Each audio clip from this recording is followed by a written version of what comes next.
मनोज जरांगे यांच्या मागण्यांवरती सरकार सकारात्मक आहे असं फडणवीसांनी म्हटलंय। जरांगेंच्या उपोषणावर मुख्यमंत्री फडणवीस यांनी आता आपली प्रतिक्रिया दिलेली आहे। कायद्याच्या चौकटीत बसून आरक्षणाबाबत निर्णय घेणार असल्याचंही त्यांनी सांगितलंय। ओबीसी समाजावर कुठलाच अन्याय होऊ देणार नाही असंही फडणवीसांनी म्हटलंय।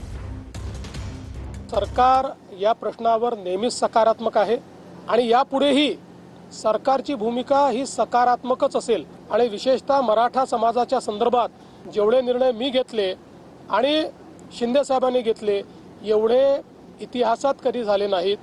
फक्त हे निर्णय घेत असताना देशाचं संविधान, देशाचे हायकोर्ट आणि सुप्रीम कोर्ट यांनी दिलेले निर्देश याचं मात्र पालन करावं लागेल। संविधान आणि न्यायालयाचे निर्णय यांच्या कसोटीवर जे निर्णय आम्हाला घेता येतील त्याच्या कसोटीवर खरे ठरणारे जे निर्णय असतील ते सगळे निर्णय आम्ही घेऊ। स्पष्टपणे सांगतो, एका समाजाचं काढून दुसऱ्या समाजाला द्यायचं अशा प्रकारचं या सरकारने कधीही केलं नाही, आम्ही करणार नाही।